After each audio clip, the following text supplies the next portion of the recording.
గా నేర్చుకోవాలా? అప్టాక్స్ తో మా ఉచిత లైవ్ వెబినార్లలో చేరండి. ఆల్గో ట్రేడింగ్ కేవలం ₹10 బ్రోకరేజీ అందుబాటులో ఉంది. ఇప్పుడే అకౌంట్ ఓపెన్ చేయండి.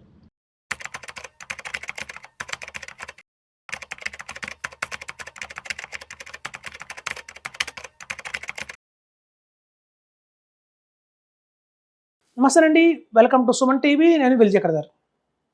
ఇవాళ క్వాలిటీ పీఎంఎస్ గురించి డిస్కస్ చేద్దామండి. చాలామంది పీఎంఎస్ అనగానే రిస్క్ ఎక్కువ అంటారు, చర్నింగ్ ఎక్కువ చేస్తారంటారు, దానివల్ల ఎక్కువ ట్యాక్స్లు పడతాయి అంటారు. అలా ఉండదండి. ఒక మంచి క్వాలిటీ పీఎంఎస్ గురించి ఇవాళ మనం డిస్కస్ చేసుకుందాం. అసలు క్వాలిటీ పీఎంఎస్ అంటే ఏంటి, అందులో ఎట్లాంటి స్టాక్స్ ఉంటాయో మనం చూద్దామండి.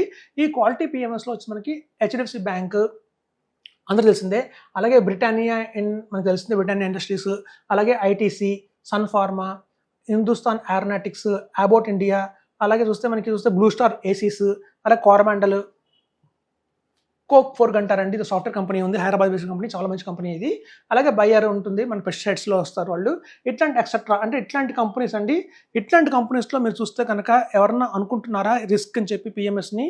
ఎవరు అనుకోరండి. ఎందుకంటే చిన్న పిల్లలు అన్నట్టు చెప్తారు ఇవన్నీ కూడా బ్రహ్మాండమైన స్టాక్స్, ఇది ఇవాళే కాదు నెక్స్ట్ 3-4 జనరేషన్స్ కూడా ఇవన్నీ ఉంటాయి, అట్లాగే ఉంటాయి, గ్రోత్ అవుతూనే ఉంటాయి. వాళ్ళు ఒకవేళ ఇందులో చాలా సాటిస్ఫాక్షన్ అయిపోయిందంటే ఆ స్టాక్ తీసులో ఇంకో స్టాక్ ప్లేస్ చేస్తారు. సో ఎప్పుడు కూడా క్వాలిటీ మెయింటైన్ చేసే పీఎంఎస్లు అయితే ఉంటాయండి ఇండియాలో. అట్లాంటి పీఎంఎస్లో మీకు చర్నింగ్ కూడా ఎక్కువ చేయరు. ఇట్లాంటి స్టాక్స్ని ఊరికి చేంజ్ చేయాల్సిన అవసరం కూడా లేదు. ఇయర్లీ వన్సో ట్వైసో చేస్తారు అంతే తప్ప ఊరిని చేంజ్ చేయాల్సిన అవసరం లేదు ఇట్లాంటి స్టాక్స్లో. ఎందుకంటే అన్ని కూడా క్వాలిటీ స్టాక్స్. ఎప్పుడైతే Sun Pharma, ITC, Britannia, HDFC Bank, Abbott India, Blue Star, Coromandel ఇట్లాంటి కంపెనీస్ని కూడా, బయ్యర్ లాంటి కంపెనీస్ని మనం అవసరం లేదండి, ఊరికి చేంజ్ చేయాల్సిన అవసరమే లేదు.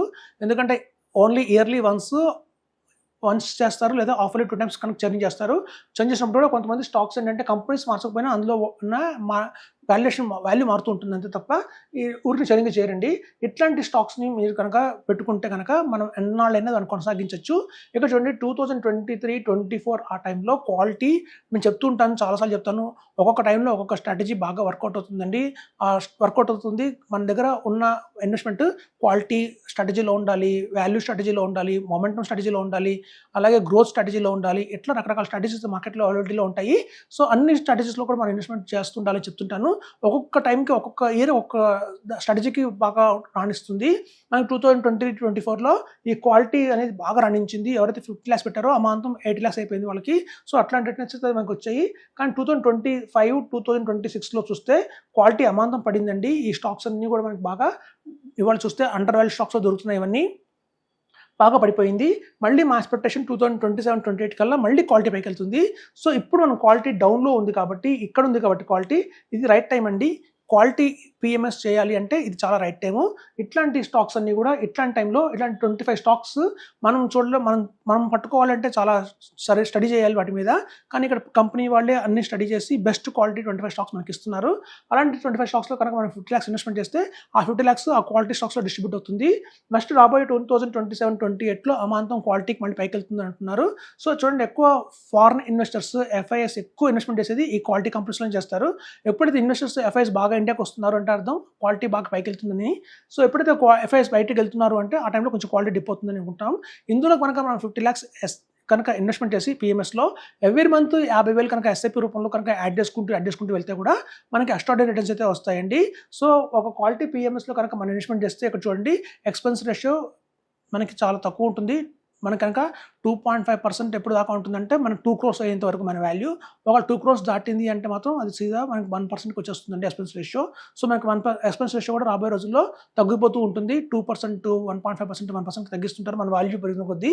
సో ఇట్లాంటి క్వాలిటీ స్టాక్స్లో కనుక పెట్టుకుంటే కనుక మనకి హ్యాపీగా ఉంటుందండి, నిద్రపోవచ్చు హాయిగా, మనకి ఎటువంటి టెన్షన్ లేదు. ఇందులో పెన్నీ స్టాక్స్ అలాంటివి, mid cap, small cap, penny స్టాక్స్కి ఇందులో ఆస్కారమే లేదు. సో ఇట్లాంటి వాటిలో పెట్టుకొని మనం కనుక ఎవ్రీ మంత్ ఎస్ఐపి రూపంలో కూడా 50,000 వేసుకుంటూ వెళ్తే కనుక రిటర్న్స్ అమాంతం బాగానే వస్తాయి. సో పీఎంఎస్ అనగానే బ్లైండ్గా రిస్క్ అని అనకండి. అందులో కొన్ని రకాల పీఎంఎస్లు ఉంటాయి, కొంచెం కన్సర్వేటివ్ పీఎంఎస్లు ఉంటాయి.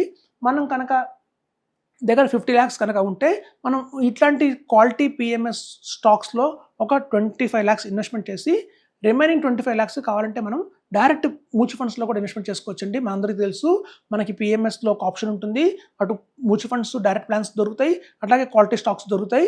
మన దగ్గర 50 lakhs కనుక ఉంటే ఇట్లాంటి క్వాలిటీ పీఎంఎస్లో ఒక 25 lakhs, అలాగే కనుక మనం ఒక 25 lakhsని మనం మ్యూచువల్ ఫండ్స్లో డైరెక్ట్ ప్లాన్స్లో కూడా ఇన్వెస్ట్మెంట్ చేయొచ్చు, లేదా మీకు ఇంకో ఆప్షన్ ఉంది ఈటీఎఫ్స్లో కూడా ఇన్వెస్ట్మెంట్ చేసుకోవచ్చు ఒక 10 lakhsని. సో అట్లా మనం కనుక ఒక బుకేలాగా కూడా చేసుకోవచ్చు అండి. అదంతా ఆప్షన్స్ అయితే మన పిఎంఎస్ దొరుకుతున్నాయి. సో ఇట్లాంటి ఎక్స్ట్రార్డినరీ పిఎంఎస్లో కనుక ఇన్వెస్ట్మెంట్ చేస్తే కనుక మనకి రాబోయే రోజుల్లో మంచి రిటర్న్స్ అయితే వస్తాయి. ఇప్పుడు అమాంతం క్వాలిటీ చాలా డౌన్లో ఉంది, మనందరూ తెలుసు. 2025లో అమాంతం పడిపోయింది. ఇప్పుడు 2026 మెల్లమెల్లగా లేస్తుంది. ఇప్పుడు మనం 2027, 28 ఆ టైంలో కనుక ఇది అమాంతం బాగా పైకి వెళ్తుందన్న అంచనాలు అయితే బాగా ఉన్నాయండి. ఎక్కువ ఎఫ్ఐఎస్ వస్తారని ఎక్స్పెక్ట్ చేస్తున్నారు. అలాగే డిఎస్ కూడా ఎక్కువ మంది ఇన్వెస్ట్మెంట్ చేసేది క్వాలిటీలోనే. సో ఇట్లాంటి క్వాలిటీ స్టాక్స్ కనుక మన దగ్గర ఉన్నాయి అంటే మనం రాబోయే నెక్స్ట్ 20 years కూడా వీటిని ఉంచుకోవచ్చు. అలాంటి స్టాక్స్ వల్లే ఉంటాయి అని చెప్తున్నాను. సో అదండి క్వాలిటీ పిఎంఎస్ గురించి. వీటికి చర్నింగ్ కూడా ఎక్కువ ఉండదు కాబట్టి మనకి ట్యాక్స్ డిస్కషన్ కూడా ఎక్కువ పడదు. లాంగ్ టర్మ్ క్యాపిటల్ ట్యాక్స్ వచ్చి మనకి 12.5% ఉంటుంది. అలాగే మనం చూస్తే కనుక 2.20% మనకి షార్ట్ టర్మ్ క్యాపిటల్ ట్యాక్స్ అయితే ఉంటుంది. At the same time dividends అయితే ఎవరిస్తారు చూడండి. ఇక్కడ మనం చూస్తే ఇక్కడ ఐటీసీ వాళ్ళు డివిడెండ్ ఎక్కువ ఇస్తారు. అలాగే మనకి చూస్తే చాలా కంపెనీలు మనకి కొంచెం డివిడెండ్ ఎక్కువ ఇచ్చే అవకాశం ఉందండి. సో ఇట్లాంటి డివిడెండ్ కూడా డైరెక్ట్గా మన బ్యాంక్ అకౌంట్లోకి వస్తాయి. ఈ క్వాలిటీ పిఎంఎస్లో ఉన్న ఒక అడ్వాంటేజ్ ఏంటంటే మిగతా పిఎంఎస్లో మళ్ళీ ఆ అడ్వాంటేజ్ లేదండి. ఆ డివిడెండ్ కూడా వాళ్ళు రీఇన్వెస్ట్మెంట్ చేస్తారు, స్టాక్స్ కొంటారు. కానీ ఇట్లాంటి క్వాలిటీ పిఎంఎస్లో మాత్రం మనకి ఆ డివిడెండ్లు ఏవైతే వస్తుంటాయో అవి మనకి మంచి మార్కెట్ టైం బాగుంది అంటే మాత్రం మనకి డివిడెండ్ అమాంతం కూడా మనకి ఒక 1 lakh 2 lakhs డివిడెండ్ వచ్చే అవకాశం ఉంది. మనం కట్టే ట్యాక్స్గా సరిపోతుంది. అలాగే capital gain tax long term మనకి తెలుసు, long term capital gain tax 1.25 lakh exemption ఉంది. అది తీసుకున్న తర్వాత మనం పెద్ద ట్యాక్స్ కట్టయితే కట్టక్కలేదండి. 60,000 70,000 ఉంటుంది ట్యాక్స్ అంతే. సో ఇది one of the best PMS అండి, క్వాలిటీ పిఎంఎస్. రిస్క్ తక్కువ, చర్నింగ్ ఉండదు. మనకు చూస్తే డివిడెండ్ కూడా మన ఇన్కమ్ కూడా మన అకౌంట్కి క్రియేట్ చేస్తారు. సో ఇట్లాంటి అన్ని బెనిఫిట్స్ ఉన్నాయి కాబట్టి మీకు అర్థమైంది క్వాలిటీ స్టాక్స్ అంటే ఎట్లాంటి స్టాక్స్ ఉంటాయో మీకు ఒక అవగాహన అయితే వచ్చిందని చెప్తున్నాను. రిమైనింగ్ 25 స్టాక్స్ కూడా ఇట్లాంటి కంపెనీలే ఉంటాయండి. సో కాబట్టి రిస్క్ కూడా లేదని చెప్తున్నాను. Thank you.